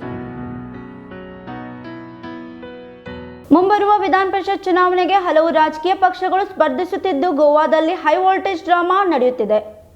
ಯಾವ ರಾಜಕೀಯ ಪಕ್ಷವು ಜನಾದೇಶ ಹೊಂದಿರುತ್ತದೆ ಎಂದು ಮುಂಚೆಯೇ ಊಹಿಸಲು ಸಾಧ್ಯವಿಲ್ಲ. ಮುಂಬರುವ ವಿಧಾನ ಪರಿಷತ್ ಚುನಾವಣೆಗೆ ಹಲವು ರಾಜಕೀಯ ಪಕ್ಷಗಳು ಸ್ಪರ್ಧಿಸುತ್ತಿರುವ ಗೋವಾ ಭಾರತದ ಚಿಕ್ಕ ರಾಜ್ಯಗಳಲ್ಲಿ ಒಂದಾಗಿದೆ. ಮುಂಬರುವ ವಿಧಾನಸಭಾ ಚುನಾವಣೆಗೆ ಗೋವಾದಲ್ಲಿ ಹೈ ವೋಲ್ಟೇಜ್ ರಾಜಕೀಯ ಡ್ರಾಮಾ ನಡೆಯುತ್ತಿದೆ. ತಮ್ಮ ಪಕ್ಷವನ್ನು ಪ್ರತಿನಿಧಿಸಲು ಮತ್ತು ತಮ್ಮ ಕ್ಷೇತ್ರಗಳಿಂದ ಚುನಾವಣೆಗೆ ಸ್ಪರ್ಧಿಸಲು ಟಿಕೆಟ್ ಹಂಚಿಕೆ ಮಾಡಿ ಹಿಂದಿನ ಚುನಾವಣೆಯಲ್ಲಿ ಆಯ್ಕೆಯಾದ ಆಯಾ ಪಕ್ಷದ ವಿರುದ್ಧ ಹಿರಿಯ ರಾಜಕೀಯ ಮುಖಂಡರು ಬಂಡಾಯವೆದ್ದಿದ್ದಾರೆ. ಇಂತಹ ನಿರ್ಧಾರದ ಹಿಂದಿನ ಕಾರಣವನ್ನು ಮತದಾರರ ಪ್ರಕ್ರಿಯೆಯಿಂದ ಹೆಚ್ಚು ಊಹಿಸಬಹುದಾಗಿದೆ. ಕೆಲವು ಜನರು ಗೋವಾ ರಾಜಕೀಯದಲ್ಲಿ ಹೊಸ ಮುಖಗಳನ್ನು ಮತ್ತು ಬದಲಾವಣೆಯನ್ನು ಬಯಸುತ್ತಾರೆ ಎಂದು ನಮ್ಮ ವರದಿಗಾರರ ಮೂಲಗಳಿಂದ ತಿಳಿದುಕೊಂಡಿದ್ದಾರೆ. ಹಾಗೆಯೇ ನಿನ್ನೆ ಸೋಮವಾರ ಗೋವಾದಲ್ಲಿ 5 ಪ್ರವಾಸಿಗರು ಒಮಿಕ್ರಾನ್ ಪಾಸಿಟಿವ್ ಪತ್ತೆಯಾಗಿದೆ. ಫಜ್ಲು ಟೋನ್ಸೆ, ಕನ್ನಡಮ ನ್ಯೂಸ್ ನೆಟ್ವರ್ಕ್, ಗೋವಾ. ರಾಯಬಾಗ್ ತಾಲೂಕಿನ ಪರಮಾನಂದವಾಡಿ ಗ್ರಾಮದಲ್ಲಿ ವಿವಿಧ ನಾಯಕರಿಂದ ಬಿಜೆಪಿ ಅಭ್ಯರ್ಥಿ ಮಹಾಂತೇಶ್ ಕವಡ್ಗಿಮಠ್ ಪರ ಮತಯಾಚನೆ ಮಾಡಲಾಯಿತು. ರಾಯಬಾಗ್ ತಾಲೂಕಿನ ಪರಮಾನಂದವಾಡಿ ಗ್ರಾಮದಲ್ಲಿ ವಿವಿಧ ನಾಯಕರಿಂದ ಕವಡ್ಗಿಮಠ್ ಪರವಾಗಿ ಮತಯಾಚನೆ ನಡೆಸಿದರು. ಕುಡಚಿ ಮತಕ್ಷೇತ್ರದ ಪರಮಾನಂದವಾಡಿ, ಶಿರಗೂರ್, ಖಿಮ್ಲಾಪುರ್, ಕುಡಚಿ ಪಟ್ಟಣದ ಪುರಸಭೆ, ಗ್ರಾಮ ಪಂಚಾಯತ್ ಅಧ್ಯಕ್ಷ, ಉಪಾಧ್ಯಕ್ಷ ಹಾಗೂ ಸದಸ್ಯರಿಂದ ಮತಯಾಚನೆ ಮಾಡಿದರು. ರಾಯಬಾಗ್ ಶಾಸಕ ದುರ್ಯೋಧನ್ ಐಹೊಳೆ ಮಾತನಾಡಿ, ಇಡೀ ಮೇಲ್ಮನೆಯಲ್ಲಿ ಗ್ರಾಮ ಪಂಚಾಯತ್ ಅಭಿವೃದ್ಧಿಗಾಗಿ ಧ್ವನಿ ಎತ್ತಿದ ನಾಯಕವೆಂದರೆ ಅದು ಮಹಾಂತೇಶ್ ಕವಡ್ಗಿಮಠ್ ಹಾಗೂ ಕೋಟಾ ಶ್ರೀನಿವಾಸ್ ಪೂಜಾರಿ. ಇವರು ಗ್ರಾಮ ಪಂಚಾಯತ್ ವಿವಿಧ ಯೋಜನೆಗಳ ಅನುಷ್ಠಾನಕ್ಕೆ ಶ್ರಮಿಸಿ ಕಾಮಗಾರಿ ಮಾಡಿದ್ದಾರೆ. ಮಹಾಂತೇಶ್ ಕವಡ್ಗಿಮಠ್ ಅವರಿಗೆ ಮೊದಲ ಪ್ರಾಶಸ್ತ್ಯವನ್ನು ನೀಡುವ ಮೂಲಕ ಆಯ್ಕೆ ಮಾಡಬೇಕೆಂದು ಕೇಳಿಕೊಂಡರು. ಸಲುವಾಗಿ ಮತ್ತು ಮೂಲಭೂತ ಅಭಿವೃದ್ಧಿ ಮಾಡಲಿಕ್ಕೆ ಗ್ರಾಮ ಪಂಚಾಯತ್ಗೆ ಅನುದಾನ ಹೆಚ್ಚು ಮಾಡಲಿಕ್ಕೆ ಹೋರಾಟ ಮಾಡಿದಂಥ ವ್ಯಕ್ತಿ ಅಂದ್ರೆ ಮಹಾಂತೇಶನ ಕವಡ್ಗಿಮಠ್. ಈ ಭಾಗದಾಗ ಆ ಕಡೆ ಮಂಗಳೂರು ಸೈಡ್ ಅವರು ಕೋಟಾ ಶ್ರೀನಿವಾಸ ಪೂಜಾರಿ ಅಂತೇಳಿ ಅದಾರ. ಅವ್ರು ಅನ್ಅಪೋಸ್ ಆಗಿದ್ರು ಒಂದ್ಸಲ. ಫಸ್ಟ್ ಸಲ ಕಾಂಗ್ರೆಸ್ ಅವ್ರ ಸುದಕ್ಕೆ ಅವ್ರಿಗೆ ಕೆಲಸ ನೋಡಿ ಅವ್ರಿಗೆ ಅನ್ಅಪೋಸ್ ಮಾಡಿದ್ರು. ಈಗ ಅವ್ರು ಇಲೆಕ್ಷನ್ದಾಗ ಅದಾರ. ಈಗ ಸಮಾಜ ಕಲ್ಯಾಣ ಮಂತ್ರಿನೂ ಅದಾರ. ಅವರು ಈಗ ಇಲೆಕ್ಷನ್ದಾಗ ಅದಾರ, ಆರಿಸಿ ಬರ್ತಾರೆ. ಅದ್ರ ಏನು ಪರಿಶೀಲನೆ ಅಂದ್ರೆ ಮೇಲ್ಮನೆ ಏನು 75 ಸದಸ್ಯರದ್ದು ಏನು ಮೇಲ್ಮನೆ ಐತ್ಲ, ಅಲ್ಲಿ 75 ಮಂದಿಯಾಗಿ ಇವರಿಬ್ಬರ ಗ್ರಾಮ ಪಂಚಾಯತಿ ಸದಸ್ಯರಿಂದ ಆಯ್ಕೆಯಾಗಿ ಹೋದವ್ರೊಳಗೆ ಧ್ವನಿ ಎತ್ತಿದವ್ರು ಅಂದ್ರೆ ಇವರಿಬ್ರ. ಮತ್ತೆ ಇಲ್ಲಿ ಕೆಳಮನೆಯಾಗ ನಾವೇನದೇವಲ್ಲ ಅಲ್ಲಿ ಧ್ವನಿ ಎತ್ತವ್ರು ಅಂದ್ರೆ ನಮ್ಮ ರಾಜು ಸಾಹೇಬ್ರು, ನೀವೆಲ್ಲ ನೋಡಿದ್ದಾರೆ. ಅದಕ್ಕೆ ಅಂಥವ್ರಿಗೆ ನಾವು ಮತ್ತೆ 3ನೇ ಬಾರಿಗೆ ಅವಕಾಶ ಕೊಡೋನು.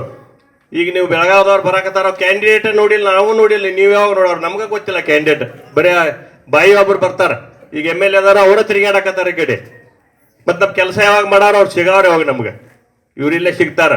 ಮತ್ತೊಂದು ದೊಡ್ಡ ಕೊಡುಗೆ ಇವ್ರದ್ದೇನು ನಮ್ಮ ನಾಯಕರಲ್ಲ ಇವ್ರದ ಮತ್ತು ಮಹಾಂತೇಶ್ ಅನ್ನೋದ ಕೊಡುಗೆ ಏನಂದ್ರೆ ಈ KLE ಸಂಸ್ಥೆ ಇರೋದ್ರಿಂದ ನಾನು ಕೋವಿಡ್ ಆಗಿ ಅಡ್ಮಿಟ್ ಆಗಿ ಬಂದವ ಅಲ್ಲಿ KLE ನನಗೂ ಬೆಡ್ ವ್ಯವಸ್ಥೆ ಮಾಡಿ ಕೊಟ್ಟಿದ್ರು. ನಾವು ಸರ್ವಜ್ಞಾಗ ಫೋನ್ ಮಾಡಿರಿ, ಇವರು ಪ್ರಭಾಕರನಾಗ ಮತ್ತು ಮಹೇಶನಾಗ ಬೆಡ್ ವ್ಯವಸ್ಥೆ ನಮಗೆ ಮಾಡಿ ಕೊಟ್ಟಿದಾರ. ನಮ್ಮ ತಾಲೂಕಿನ ಪೇಷಂಟ್ಗಳ ಸಾಕಷ್ಟು ಅಲ್ಲಿ ಹೋಗಿ ಅಡ್ಮಿಟ್ ಆಗಿ ಅವು ಆರಾಮಾಗಿ ಬಂದಿದಾರ. ಅದೊಂದು ದೊಡ್ಡ ಕೊಡುಗೆ ಐತಿ ನಮಗೆ. ಒಂದು ಶಿಕ್ಷಣದಾಗಲಿ, ಒಂದು ಇದು KLE ಸಂಸ್ಥೆ ದವಾಖಾನೆದಾಗಲಿ ಇದ್ರದ್ದು ಕೊಡುಗೆ ಐತಿ. ಅದನ್ನು ನಾವು ವಿಚಾರ ಮಾಡ್ಬೇಕಾಗಿತ್ತು. ನಮ್ಗೆ ಯಾರು ಕೆಲಸ ಮಾಡ್ತಾರೋ, ನಮ್ಗೆ ಯಾರು ಸಿಗ್ತಾರೋ ಅನ್ನೋದಂತ ಅದನ್ನು ನಾವು ಅದನ್ನು ವಿಚಾರ ಮಾಡಿ ಅದಕ್ಕೆ ನಾಳೆ ಬರುವಂಥ 10ನೇ ತಾರೀಕು ದಿವಸ 2ನೇ ನಂಬರ್ ಹೆಸರು ಬರ್ತೈತಿ ಮತ ಪತ್ರದೊಳಗೆ. ಈಗ ಮತ ಯಂತ್ರ ಇಲ್ಲ ನಮಗೆ. ರಾಜು ಸಾಹೇಬ್ರಿಗೆ ನೀವೆಲ್ಲ ಆಗ ಕಮಲ್ ಹೋಗಿ ಹಾಕಿದಾರೆ ನೀವು. ನಮ್ಮ ಹೆಸರು ಮುಂದೆ ಫೋಟೋ ಕಮಲ್ ಹೋಗಿ ಬಟನ್ ಹೋಯ್ತಿದ್ರು. ಎರಡನೇದು ಗೆರೆ ಹೇಳೋದು ಮತ್ತೆ ಒಂದು 1000 ಕೆಟ್ಟದಾಗ ಹಾಸಲ್ಲ ಅವ್ರು 13 ಹೋಟ್ಲೆ ಬರ್ಬೇಕಾದ್ರೆ ರಗಡೆ ಐತಿ ಮಾತವನ್ನ. ಅದಕ್ಕೆ ದಯಮಾಡಿ ನಿಮ್ಗೆ ಕೈ ಮುಗಿದು ವಿನಂತಿ ಮಾಡ್ಕೊತೀವಿ, ಎರಡನೇದು ಗದ್ದಲಕ್ಕೆ ಬೀಳಬೇಡ್ರಿ. ಅವ್ರ ಹೆಸರು ಮುಂದೆ ಅವ್ರ ಫೋಟೋ ಮುಂದೆ ಒಂದು ಗೆರೆ ಹೇಳದ ಅವ್ರಿಗೆ ಆಶೀರ್ವಾದ ಮಾಡಿ ಮತ್ತೆ 3ನೇ ಬಾರಿ ಹ್ಯಾಟ್ರಿಕ್ ಅವ್ರಿಗೆ ಆಶೀರ್ವಾದ ಮಾಡಿ. ನಂತರ ಮಾಜಿ ಸಂಸದ್ ಅಮರ್ ಸಿಂಹ ಪಾಟೀಲ್, ಪ್ರಭಾಕರ್ ಕೋರೆ, ಕುರ್ಚಿ ಶಾಸಕ ಪಿ ರಾಜು ಮಾತನಾಡಿದರು. ಮೊದಲ ಪ್ರಾಶಸ್ತ್ಯದ ಮತವನ್ನ ಮತ್ತೆ ಒಂದೇ ಮತವನ್ನ ಬಿಜೆಪಿಯ ಅಧಿಕೃತ ಅಭ್ಯರ್ಥಿಯಾಗಿರುವಂತಹ ಮಾಂತೇಶಣ್ಣ ಕವಟಿಗೆ ಮಠ ಅವರಿಗೆ ಹಾಕಬೇಕು ಅಂತ ಹೇಳಿ ಕೈ ಮುಗಿದು ವಿನಂತಿಯನ್ನ ಮಾಡ್ತಾ ಇದ್ದೇವೆ. ವಿಚಾರ ಮಾಡಿ, ಒಬ್ಬ ವಿಧಾನ ಪರಿಷತ್ ಸದಸ್ಯರಿಗೆ 1200 ಹಳ್ಳಿಗಳು ಇದ್ದಾವೆ ಈ ಬೆಳಗಾವಿಯಲ್ಲಿ. ಆದರೆ ಮಾಂತೇಶಣ್ಣ ಅವರು ಬಹುತೇಕ ಎಲ್ಲ ಗ್ರಾಮ ಪಂಚಾಯಿತಿಗಳಿಗೆ ಭೇಟಿಯನ್ನ ಕೊಡುವಂತಹ ಕೆಲಸವನ್ನ ಮಾಡಿದ್ದಾರೆ. ಪಂಚಾಯಿತಿ ಸದಸ್ಯರ ಜೊತೆಗೆ ಹಲವಾರು ಪಂಚಾಯಿತಿಗಳಲ್ಲಿ ವಿಶೇಷ ಸಭೆಗಳನ್ನ ಮಾಡಿದ್ದಾರೆ. ವಿಧಾನಸೌಧದಲ್ಲಿ ಸಂವಿಧಾನ ತಿದ್ದುಪಡಿ ಏನು 73ನೇ ತಿದ್ದುಪಡಿ ಮಾಡಿ ಪಂಚಾಯಿತಿಗೆ ಅಧಿಕಾರವನ್ನ ಕೊಟ್ಟರು, ಆ 73ನೇ ತಿದ್ದುಪಡಿಯಲ್ಲಿ ಏನು ಉದಾತ್ತ ಧ್ಯೇಯ ಇತ್ತು, ಪಾರ್ಲಿಮೆಂಟಿಗೆ ಏನು ಸಾರ್ವಭೌಮತ್ವ ಇದೆ, ಅದೇ ಸಾರ್ವಭೌಮತ್ವ ಪಂಚಾಯತ್ಗೆ ಬರಬೇಕು. ನರೇಂದ್ರ ಮೋದಿ ಅವರ ಬಹಳ ದೊಡ್ಡ ಕನಸಿದು. ಮಧ್ಯದಲ್ಲಿ ಇರುವಂತಹ ಈ ವಿಧಾನಸೌಧಗಳು, ಜಿಲ್ಲಾ ಪಂಚಾಯತ್ಗಳು, ತಾಲೂಕ್ ಪಂಚಾಯತ್ಗಳು ಇವು ನೆಪ ಮಾತ್ರ ಆಗಬೇಕು, ಅದರ ಅನುಷ್ಠಾನ ಆಗೋದು ಪಂಚಾಯಿತಿ. ಹಾಗಾಗಿ ಪಂಚಾಯಿತಿ ಬಹಳ ಸಶಕ್ತ ಆಗಬೇಕು ಅಂತ ಹೇಳಿ ನರೇಂದ್ರ ಮೋದಿ ಅವರ ಕನಸು. ನರೇಂದ್ರ ಮೋದಿ ಅವರು ಪ್ರಧಾನಮಂತ್ರಿ ಆದ ಮೇಲೆ ಡಿಬಿಟಿ, ಡೈರೆಕ್ಟ್ ಬೆನಿಫಿಷರಿ ಟ್ರಾನ್ಸ್ಫರ್ ಅಂತ ಹೇಳಿ ಹಣವನ್ನ ಫಲಾನುಭವಿಗೆ ನೇರವಾಗಿ ವರ್ಗಾವಣೆ ಮಾಡ್ತಾರೆ. ರಾಜೀವ್ ಗಾಂಧಿ ಅವರು ಪ್ರಧಾನಮಂತ್ರಿ ಇದ್ದಾಗ ನಾನು 100 ರೂಪಾಯಿ ಬಿಟ್ರೆ ಜನರಿಗೆ ಹೋಗಿ ಮುಟ್ಟೋದು 15 ರೂಪಾಯಿ ಅಂತ ಹೇಳಿದ್ರು. ನರೇಂದ್ರ ಮೋದಿ ಅವರು ಜನ್ಧನ್ ಖಾತೆಯನ್ನ ತೆಗೆದ ಮೇಲೆ ಇಲ್ಲಿವರೆಗೆ 17 ಲಕ್ಷ ಕೋಟಿ ಹಣ ಬಿಡುಗಡೆ ಆಗಿದೆ. 17 ಲಕ್ಷ ಕೋಟಿ 17 ಲಕ್ಷ ಕೋಟಿ ನೇರವಾಗಿ ಗ್ರಾಮ ಪಂಚಾಯಿತಿಗೆ ಬಿಡುಗಡೆ ಆಗಿದೆ. ನಿಮ್ಗೆ ಎಷ್ಟು 1 ಕಿಲೋ ಬೇಕು ರೊಕ್ಕ, 2 ಕಿಲೋ ಬೇಕು, ಅದಕ್ಕೆ ಇರ್ಲಿ ಅವ್ರು ರೊಕ್ಕನು ಬಂದರು ಇಟ್ಕೊಡ್ರಿ, ನಾವೇನು ಬೇಡ ಅನ್ನಂಗಿಲ್ಲ. ರೊಕ್ಕ ನಮ್ಮನ್ನ ತುಡುಗು ಮಾಡಿ ಗಳಿಸಿದ್ದು ಯಾವ ರೇಟ್ ಹಿಂಗೆ ದುಡ್ದ ಇದ್ದವ ಖರ್ಚು ಮಾಡೋದಕ್ಕೆ ವಿಚಾರ ಮಾಡ್ತಾನ. ರೈತ ಇಷ್ಟೆಲ್ಲ ಖರ್ಚು ಮಾಡ್ಬೇಕಾದ್ರೆ ಪಾಪ ಒಬ್ಬ ರೈತ ಇಷ್ಟು ಮನೆ ಕಟ್ಟಕ್ಕೆ ನಂಗೆ ಈಗ ಮನೆಗಳು ನೋಡಕದೀವಿ. ರೈತನು ಶಬ್ದ ಯಾವಾಗ ಹುಟ್ಟ್ಯದ ಅವತ್ತಿಂದ ಇವತ್ತು 1000 ವರ್ಷದೊಳಗೆ ಹೊಸ ಮನೆಗಳು. 8 ವರ್ಷ ಎಲ್ಲ ಆನೆಸ್ಟ್ಲಿ ದುಡ್ದು ಪಾಪ ಒಂದು ಮನೆ ಕಟ್ಲಿಕ್ಕೆ ಆಗಲಿಲ್ಲ. ಇವ್ರು ಕಿಲೋಗಟ್ಲೆ ಟನ್ಗಟ್ಲೆ ರೊಕ್ಕ ಹೆಂಗೆ ಕೊಡ್ತಾರೆ, ಅದೇ ನಮ್ಗೆ ಆಶ್ಚರ್ಯ ಅನಿಸ್ತೈತಿ. ಅದಕ್ಕಿರಲಿ, ಅದ್ರ ಸಲುವಾಗಿ ನಾನು ಯಾರ್ದು ವೈಯಕ್ತಿಕ ಬೇಡಾಗ್ಯದ. ಕೆಲಸ ಮಾಡೋರು, ನಮ್ಮ ಭಾಗದವರು, ನಮಗೆಲ್ಲ ಬೇಕಾದವರು ಅಂಥವ್ರ ವ್ಯಕ್ತಿ ಮಾಂತೇಶ್ ಕವಟಿ ಮಾಡೋದಂತ ದಯವಿಟ್ಟು ಅವ್ನು ಮತ ಹಾಕ್ರಿ. ಮತ ತಪ್ಪಬಾರ್ದಂತ ಒಂದೇ ಹಾಕ್ರಿ. ಯಾಕಂದ್ರೆ ಹೇಳಕತ್ತೀನಿ, ನಮ್ಮ ರಾಷ್ಟ್ರಪತಿ ಇಲೆಕ್ಷನ್ದಾಗ ಇದರ ಸಿಸ್ಟಮ್ ಇರ್ತೈತಿ, ಓಟ್ ಹಾಕೋದು. ಅಲ್ಲಿಯೂ ಮಷೀನ್ ಇರೋಂಗಿಲ್ಲ. ಅಲ್ಲಿ MLAಗಳು, ಇಡೀ ರಾಷ್ಟ್ರದ MLAಗಳು, MP ಗಳು, ರಾಜ್ಯಸಭಾ ಮೆಂಬರ್ಗಳು ಅವ್ರು ಓಟಕ್ಕೆ ರಾಷ್ಟ್ರಪತಿ ಆರಿಸ್ತಾರೋದು. ಅದ್ರಾಗ ಮತ ತಪ್ತಾರೆ, ನಾವ ತಪ್ತೇವಿ.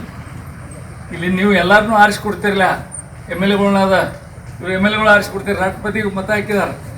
ಕರೆಕ್ಟ್ ಹಾಕಿದಾರ ತಪ್ಪು ಹಾಕಿದಾರೆ ನೀವು ಕೇಳ್ರಿ. ಹಂಗೆ ಪರಿಸ್ಥಿತಿ ಇದೆ. ದಯವಿಟ್ಟು ಅದನ್ನು ಬೇಡ ಪ್ರತಿಯೊಂದು ಮತ ಮುಖ್ಯತೆ ದಯವಿಟ್ಟು ವಿಶಿಷ್ಟ ಬಹುಸಂಖ್ಯೆಯಲ್ಲಿ.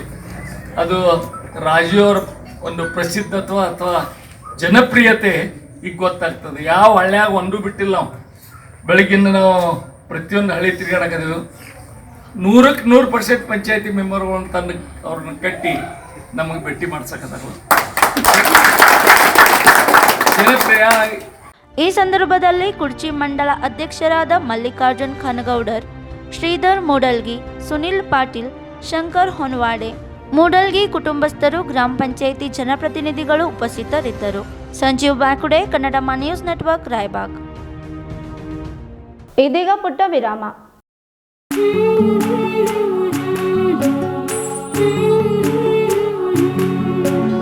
थोड़ी सी महकी, थोड़ी सी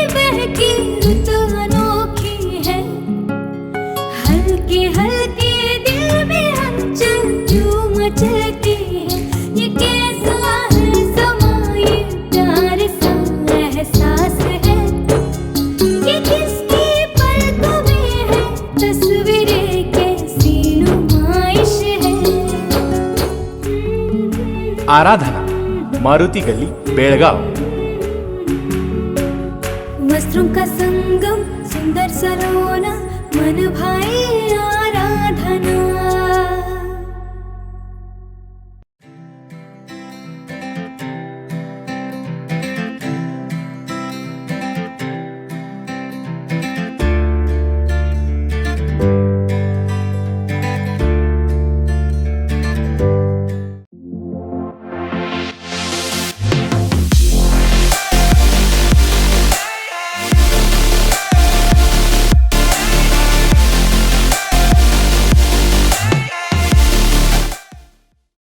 ವಿರಾಮದ ನಂತರ ಮತ್ತೆ ಸ್ವಾಗತ.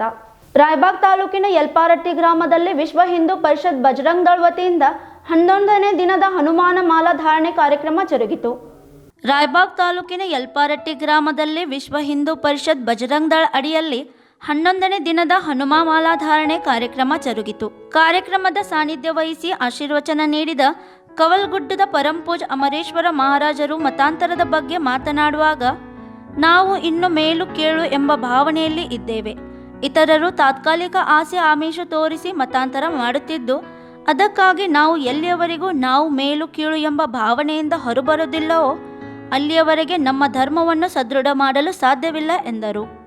ಇತಿಹಾಸ ಉಳ್ತಕ್ಕಂಥ ಧರ್ಮ, ಪರಮ ಪವಿತ್ರವಾಗಿರ್ತಕ್ಕಂಥ ಧರ್ಮ, ಸಾಧು ಸಂತರ ಉಗಮವಾಗಿರ್ತಕ್ಕಂಥ ಧರ್ಮ, ಇಷ್ಟೆಲ್ಲ ಇದ್ರು ಈ ಧರ್ಮವನ್ನು ಬಿಟ್ಟು ಯಾಕೆ ಬೇರೆ ಕಡೆ ಹೋಗ್ತಾ ಇದ್ದಾರೆ? ತಡೀರಿ ತಡೀರಿ ಅಂತ ಹೇಳಕತ್ತಿದೀವಿ. ತಡಿಲಿಕ್ಕೆ ಹೋಗುವಂತ ಸಂದರ್ಭದೊಳಗ ಬಹುತೇಕ ನೀವು ಮನ್ ಪೇಪರ್ದಾಗ ನೋಡಿರ್ಬೇಕು, ಸಂವಿಧಾನದೊಳಗೆ ನಮ್ಗೆ ಯಾವ ಧರ್ಮ ಬೇಕು ಅದನ್ನು ಸ್ವೀಕಾರ ಮಾಡೋ ಹಕ್ಕು ಐತೆ ತಿಳ್ಕೊಂಡು ಒಬ್ಬ ಪತ್ರಿಕೆ ಕೊಡ್ತಾರ. ಇಷ್ಟು ಜನ ಬೌದ್ಧ ಧರ್ಮಕ್ಕೆ ಹೋಗ್ತಾ ಇದ್ದೀವಿ, ತಾಕತ್ತಿದ್ದವರು ತಡೀರಿ ಅಂತಕ್ಕಂಥದ್ದು ಕೇಳ್ತಾ ಇದಾರೆ. ಯಾಕೆ ಕಾರಣ ಏನು ಇದಕ್ಕೆ? ನಮ್ಮ ಜನ ಈ ಧರ್ಮವನ್ನು ಬಿಟ್ಟು ಹೋಗ್ಲಿಕ್ಕೆ ನಾವೆಲ್ಲೆಲ್ಲಿ ಮೇಲು ಕೀಳು ಅಂತಕ್ಕಂಥ ಭಾವನೆ ಒಳಗಿನ್ನ ನಾವು ಬದುಕ್ತಾ ಇದ್ದೀವಿ ಅಂತಕ್ಕಂಥದ್ದು ನನ್ನ ಅನುಭವದ ಮಾತಾ ಹೇಳ್ತಿದ್ದೀನಿ. ಎಲ್ಲಿವರೆಗೆ ನಾವು ಈ ಮೇಲು ಕೀಳು ಅಂತಕ್ಕಂಥ ಭಾವನೆ ಹೊರಗೆ ತೆಗೆದುಬಿಡುದಿಲ್ಲ, ಅಲ್ಲಿವರೆಗೆ ನಾವು ಎಷ್ಟು ಡಂಗ್ರ ಕೊಟ್ಟರು ಕೂಡ ಇದು ಬಂದಾಗ್ಲಿಕ್ಕೆ ಸಾಧ್ಯ ಇಲ್ಲ. ನಿಮ್ಮ ತಲೆ ಒಳಗೆ ಕೇರಿ ಒಳಗೆ ಇರ್ತಕ್ಕಂಥ ವ್ಯಕ್ತಿನ ನಮ್ಮ ಗುಡಿ ಒಳಗೆ ಕರ್ಕೊಂಡು ಪ್ರೇಮದಿಂದ ಕರ್ಕೊಂಡು ಊಟ ಮಾಡ್ಲಿಕ್ಕೆ ನಾವೆಲ್ಲ ಪ್ರಯತ್ನ ಮಾಡ್ರಿ, ಅವಾಗ ಯಾರು ಕೂಡ ಈ ಧರ್ಮವನ್ನು ಬಿಟ್ಟು ಹೋಗ್ಲಿಕ್ಕೆ ಸಾಧ್ಯ ಇಲ್ಲ ಅಂತಕ್ಕಂಥದ್ದು ಕೂಡ ಇವತ್ತು ನಾವು ವೇದಿಕೆ ಮುಖಾಂತರ ತಾನು ಅತ್ಯಂತ ಕಳಕಳಿಯಿಂದ ಕೇಳ್ಕೊಳ್ತಾ ಇದ್ದೀವಿ. ಪ್ರೀತಿಸ್ಬೇಕು. ಜಗದ್ಗುರು ಸಿದ್ಧಾರೂಢರು ಕೇರಿ ಒಳಗೆ ಹೋಗ್ತಾರೆ, ಎಲ್ಲ ದಲಿತ ಕೇರಿ ಹೋಗಿ ಆ ಜನರನ್ನ ಕರ್ಕೊಂಡು ಊಟ ಮಾಡುವಂತ ಸಂದರ್ಭದಾಗ ಮೇಲ್ಪಂಕ್ತಿ ಜನ ಅವ್ರನ್ನ ಕೇಳ್ತಾರ, ಎಲ್ಲಾ ಧರ್ಮ ಕೆಡಿಸ್ಬಿಟ್ರಿ ನೀವು, ಎಲ್ಲಾ ಕೆಳಗಿರ್ತಕ್ಕಂಥ ಜನರನ್ನ ಮೇಲ್ ತಗೊಂಡು ಬಂದಿ, ಕಸಾವಡಿ ಮಂದಿನೆಲ್ಲ ಮೇಲ್ ಕರ್ಕೊಂಡು ಬಂದಿ, ಇನ್ನು ಮುಂದೆ ಕಸ ಯಾರು ಹೊಡಿತಾರ? ಅವಾಗ ಸಿದ್ಧಾರೂಢರು ಒಂದು ಮಾತಾ ಹೇಳ್ತಾರ, ಜಗತ್ತಿನ ಜನ ತಾವೆಲ್ಲ ನಿಮ್ ಮಕ್ಕಳನ್ನ ಕರ್ಕೊಂಡು ನೀವು ಊಟ ಮಾಡೋ ಕಾಲಕ್ಕೆ ನನ್ನ ಮಕ್ಕಳನ್ನ ಕರ್ಕೊಂಡು ನಾನು ಯಾಕೆ ಊಟ ಮಾಡಬಾರ್ದು ಅಂತಕ್ಕಂಥ ಮಾತನ್ನು ಬರೀತಾರ. ಅದಕ್ಕೆ ಅದ್ವೈತ ತಿಳ್ಕೊಂಡು ಇವತ್ತು ಜಗತ್ತು ಸೃಷ್ಟಿ ಸಾರ್ತವ. ಅದಕ್ಕೆ ದಯವಿಟ್ಟು ಈ ವೇದಿಕೆ ಮೇಲೆ ಇರ್ತಕ್ಕಂಥ ಎಲ್ಲ ಸಂಘದ ಪುಣ್ಯಾತ್ಮರನ್ನ ಅತ್ಯಂತ ಕಳಕಳಿವನಂತ ಹೇಳ್ತಾ ಇದ್ದೀನಿ. ನಾವೆಲ್ಲರನ್ನ ಪ್ರೀತಿಸ್ಬೇಕು. ನಾವೆಲ್ಲಿ ಕೂತು ಊಟ ಮಾಡ್ತೇವೆ ಅವ್ರನ್ನ ಕರಿಬೇಕ, ಅವ್ರು ಕರೆದಾಗ ನಾವು ಕೂಡ ಅಲ್ಲಿ ಊಟ ಮಾಡ್ತಕ್ಕಂಥ ಪ್ರವೃತ್ತಿಯನ್ನು ನಾವು ಬೆಳೆಸ್ಕೋಬೇಕು, ಅವ್ರಿಗೆ ಅವಕಾಶವನ್ನು ಕೊಡ್ಬೇಕು. ಬರ್ಬೇಕಾದ್ರೆ ಆ ವ್ಯಕ್ತಿ ಒಬ್ಬ ಯೋಗ್ಯ ಅದಾನೋ ಇಲ್ಲ ಅಂತಕ್ಕಂಥ ಅವನಿಗೆ ವಿದ್ಯೆ ಐತೆ ಇಲ್ಲೋ ಗೊತ್ತಿಲ್ಲ, ಆದ್ರೆ ಇಲ್ಲೇ ನಮ್ಮ ಪರಂಪರೆ ಅವದಾನ, ಈ ಸಮುದಾಯದವದಾನ, ಈ ಧರ್ಮದವದಾನ, ಅದಕ್ಕೆ ಇವನಿಗೆ ಮಾಡ್ಬೇಕಂತಕ್ಕಂಥದ್ದು ಹೇಳ್ತಾರ. ಮತ್ತೆ ಆ ಪುಣ್ಯಾತ್ಮ ಓದಿ ಹಗಲು ರಾತ್ರಿ ಕಣ್ಣಾಗಿ ಎಣ್ಣೆ ಹಾಕೊಂಡು ಓದಿರ್ತಕ್ಕಂಥ ಒಬ್ಬ ಸನ್ಯಾಸಿ ಮತ್ತೆ ಹೊರಗೆ ಭಿಕ್ಷೆ ಬೇಡ್ತಕ್ಕಂಥ ಪರಿಸ್ಥಿತಿ ಇವತ್ತು ನಡೆದು. ಪ್ರಾಸ್ತಾವಿಕವಾಗಿ ವಿಶ್ವ ಹಿಂದೂ ಪರಿಷತ್ ಜಿಲ್ಲಾ ಕಾರ್ಯದರ್ಶಿ ವಿಠ್ಠಲ್ ಮಾಳಿ ಮಾತನಾಡಿದರು. ಜೈ ಶ್ರೀರಾಮ್. ವಿಶ್ವ ಹಿಂದೂ ಪರಿಷತ್ ಬಜರಂಗ ದಳದ ವತಿಯಿಂದ ಇವತ್ತು ರಾಯಬಾಗ್ ತಾಲೂಕಿನ ಕುರ್ಚಿ ಹೋಬಳಿಯ ಯಲ್ಪಾರಟ್ಟಿ ಗ್ರಾಮದಲ್ಲಿ ಹನುಮ ಮಾಲಾಧಾರಣೆ, ಪವಮಾನ ಹೋಮ ಹಾಗೂ ಕಳಸಾರೋಹಣ ನಡೆಯಿತು. ಇವತ್ತು 11 ದಿನದ ಮಾಲಾಧಾರಣೆ. ಇಡೀ ತಾಲೂಕಿನ ಕಾರ್ಯಕರ್ತರು ಇಲ್ಲಿ ಮಾಲಾಧಾರಣೆ ಸುಮಾರು 500 ಜನ ಮಾಲಾ ಹಾಕೊಂಡ್ರು.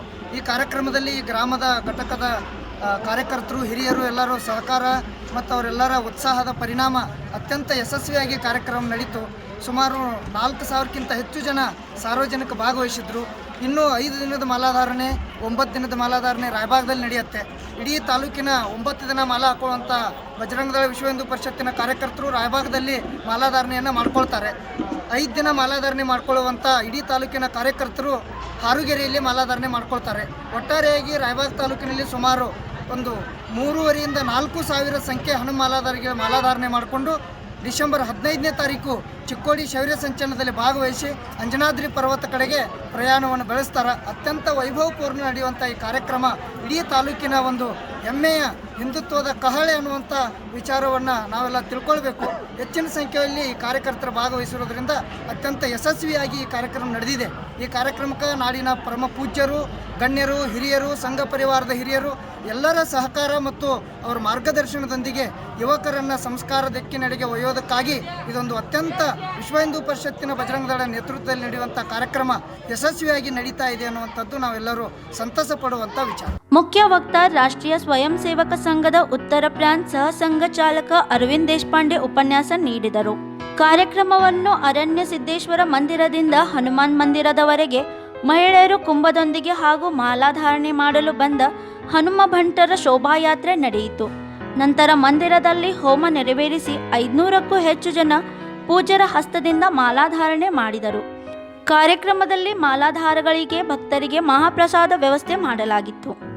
ಈ ಸಮಯದಲ್ಲಿ ಡಾಕ್ಟರ್ ಅಭಿನವ್ ಬ್ರಹ್ಮಾನಂದ್ ಸ್ವಾಮೀಜಿ, ಸ್ವರೂಪಾನಂದ್ ಸ್ವಾಮೀಜಿ, ವಿಎಚ್ಪಿ ಜಿಲ್ಲಾ ಕಾರ್ಯಾಧ್ಯಕ್ಷ ವೆಂಕಟೇಶ್ ದೇಶಪಾಂಡೆ, ಹನುಮಂತ್ ಯಲ್ಶೆಟ್ಟಿ, ಸಿದ್ದು ಮೂಡಲ್ಗಿ, ಆನಂದ್ ಹೊಸ್ಮನಿ, ಯಲ್ಲಪ್ಪ ವಡ್ಡರ್, ವಿದ್ಯಾಧರ್ ಕತ್ತಿ, ಅಮೋಲ್ ಅಂಬಲ್ ಉಪಸ್ಥಿತರಿದ್ದರು. Sanjeev Bakude, Kannadama news network, Raybag. ಬೆಳಗಾವಿ ವೆಂಗೂರ್ಲಾ ರಸ್ತೆ ತುರುಮೂರಿ ಗಣೇಶ್ ದೇವಸ್ಥಾನದ ಪರಿಸರದಲ್ಲಿನ ಹಿಂದೂ ದೇವದೇವತೆಗಳ ಧ್ವಂಸ ಭಾವಚಿತ್ರಗಳನ್ನು ಸರ್ವಲೋಕ್ ಸೇವಾ ಫೌಂಡೇಶನ್ ವತಿಯಿಂದ ಸಂಗ್ರಹಿಸಲಾಯಿತು. ಸರ್ವಲೋಕ್ ಸೇವಾ ಫೌಂಡೇಶನ್ ವತಿಯಿಂದ ಬೆಳಗಾವಿ ವೆಂಗೂರ್ಲಾ ರಸ್ತೆ ತುರುಮೂರಿಯ ಶ್ರೀ ಗಣೇಶ್ ಮಂದಿರದ ಆವರಣದಲ್ಲಿ ಹಿಂದೂ ದೇವತೆಗಳನ್ನು ಧ್ವಂಸ ಮಾಡಿದ ಚಿತ್ರಗಳನ್ನು ರಸ್ತೆ ಬದಿಯಲ್ಲಿ ನಾಗರಿಕರು ಎಸೆದಿದ್ದನ್ನು ಸರ್ವಲೋಕ್ ಸೇವಾ ಪ್ರತಿಷ್ಠಾನದ ಅಧ್ಯಕ್ಷ ವೀರೇಶ್ ಬಸಯ್ಯ ಹಿರೇಮಠ್ ಅವರ ನೇತೃತ್ವದಲ್ಲಿ ಸಂಗ್ರಹಿಸಲಾಯಿತು. ಹಾಗಾಗಿ ರಸ್ತೆ ಬದಿಯಲ್ಲಿ ಗಣೇಶ್ ದೇವಸ್ಥಾನದ ಆವರಣ ನೆಮ್ಮದಿಯ ನಿಟ್ಟುಸಿರು ಬಿಟ್ಟಿದ್ದು, ನಾಗರಿಕರು ಈ ಬಗ್ಗೆ ಜಾಗೃತರಾಗುವಂತೆ ಸರ್ವಲೋಕ್ ಸೇವಾ ಫೌಂಡೇಶನ್ ವತಿಯಿಂದ ಸಾರ್ವಜನಿಕ ಸ್ಥಳಗಳಲ್ಲಿ ಜಾಗೃತಿ ಫಲಕಗಳನ್ನು ಸ್ಥಾಪಿಸಲಾಗಿದೆ. ಕೆಲವು ಬೇಜವಾಬ್ದಾರಿ ಪ್ರಜೆಗಳು ದೇವದೇವತೆಗಳ ಚಿತ್ರಗಳನ್ನು ಹಾಗೂ ಸ್ವಂತ ತಂದೆ ತಾಯಿಯರ ಚಿತ್ರಗಳನ್ನು ಎಸೆದಿರುವುದು ಈ ಸಮಯದಲ್ಲಿ ಉಲ್ಲೇಖಾರ್ಹವಾಗಿದೆ. ಆದರೆ ಇಂತಹ ಕಾರ್ಯಗಳು ಅಥವಾ ಸಂಸ್ಕಾರಗಳು ನಮ್ಮ ಭಾರತೀಯ ಸಂಸ್ಕಾರದಲ್ಲಿಲ್ಲ. ಮುಂದೆ ಇಂಥ ತಪ್ಪು ಯಾರಿಂದಲೂ ಆಗಬಾರದು ಎಂದು ವೀರೇಶ್ ಹಿರೇಮಠ್ ಹೇಳಿದರು. ಅಲ್ಲದೆ ಸರ್ವಲೋಕ್ ಸೇವಾ ಪ್ರತಿಷ್ಠಾನದ ವತಿಯಿಂದ ವಾರ್ಡ್ ನಂಬರ್ 7ರಲ್ಲಿ ಚಿತ್ರಗಳನ್ನು ಮುರಿದು ಅಥವಾ ವಿರೂಪಗೊಳಿಸಿರುವ ನಾಗರಿಕರು 7/12/2021 ಮಂಗಳವಾರದಂದು ಸಂಜೆ 6ರಿಂದ 8 ಗಂಟೆವರೆಗೆ ಸಲ್ಲಿಸಬೇಕು. ಹೆಚ್ಚಿನ ಮಾಹಿತಿಗಾಗಿ ಸಂಬಂಧಪಟ್ಟ ಇಲಾಖೆಯ ಕಾರ್ಪೊರೇಟರ್ ಶಂಕರ್ ಪಾಟೀಲ್ ಅವರನ್ನು ಸಂಪರ್ಕಿಸಿ. ಮಹಾದೇವ್ ರೇಡ್ಕರ್, ಪುರೋಹಿತ್ ಸಂತೋಷ್ ಹಿರೇಮಠ್, ದೇವಪ್ಪ ಕಾಂಬ್ಳೆ, ಗುರುರಾಜ್ ವಾಲಿ, ಜಿತೇಂದ್ರ ಶಿಂದೆ, ಮಂಜುನಾಥ್, ಮಧು ಚೌಗ್ಲಾ, RM ಚೌಗ್ಲೆ, ಅಪ್ಪ ಜಾಧವ್, ಬಾಲು ಕನ್ಬರ್ಕರ್, ಶ್ರೀಕಾಂತ್ ಅಣ್ಣಾ ಕದಂ, ರವಿ ಕೋಕಿತ್ಕರ್ ಮೊದಲಾದವರು ಉಪಸ್ಥಿತರಿದ್ದರು. Mahadev Pawar, Kannadama news network, Belagavi. GA08V0532 number truck Anmod Ghat ಕಣಿವೆಯಲ್ಲಿ ರಾತ್ರಿ ಅಪಘಾತಕ್ಕೀಡಾಗಿದ್ದು, ಅನ್ಮೋಡ್ ಘಾಟ್ ಪೊಲೀಸರು 1.5 ಗಂಟೆಯ ಶ್ರಮದಿಂದ ಚಾಲಕನನ್ನು ಕಣಿವೆಯಿಂದ ಹೊರತೆಗೆದಿದ್ದಾರೆ.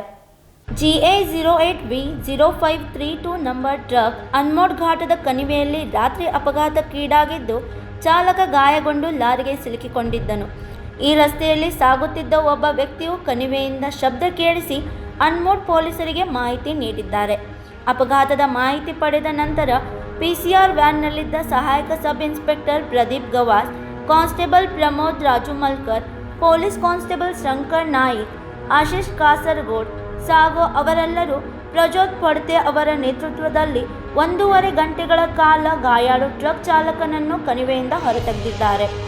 ನಿಖಿಲ ಸುಕರ್, ಕನ್ನಡಮ ನ್ಯೂಸ್ ನೆಟ್ವರ್ಕ್, ರಾಮನಗರ್. ಇದೀಗ ಮತ್ತೊಮ್ಮೆ ಹೆಡ್ಲೈನ್ಸ್.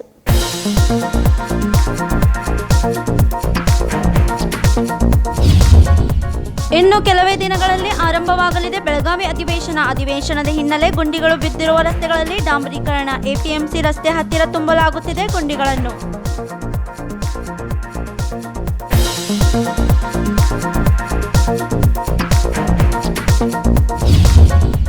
ಮುಂದಿನ ಸ್ಥಳೀಯ ಚುನಾವಣೆಯಲ್ಲಿ ಸ್ಪರ್ಧಿಸಲಿದ್ದ ಆಮ್ ಆದ್ಮಿ ಪಕ್ಷ ಮಾಹಿತಿ ನೀಡಿದ ಆಮ್ ಆದ್ಮಿ ಪಕ್ಷದ ಸಹ ಸಂಚಾಲಕ ವಿಜಯ್ ಪಾಟೀಲ್, ಪ್ರಣಾಳಿಕೆಯಲ್ಲಿ ಪ್ರಮುಖ ಅಂಶಗಳಾದ ಭ್ರಷ್ಟಾಚಾರ ಮುಕ್ತ ಆಡಳಿತ.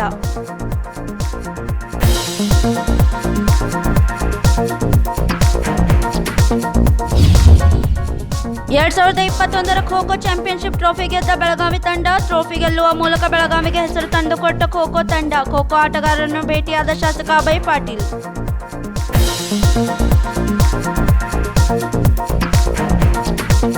ಇವಷ್ಟು ಇಂದಿನ ಸುದ್ದಿಗಳು. ಮತ್ತಷ್ಟು ಸುದ್ದಿಗಳಿಗಾಗಿ ನೋಡ್ತಾ ಇರಿ ಕನ್ನಡಮ್ಮ ನ್ಯೂಸ್ ನೆಟ್ವರ್ಕ್ ಬೆಳಗಾವಿ.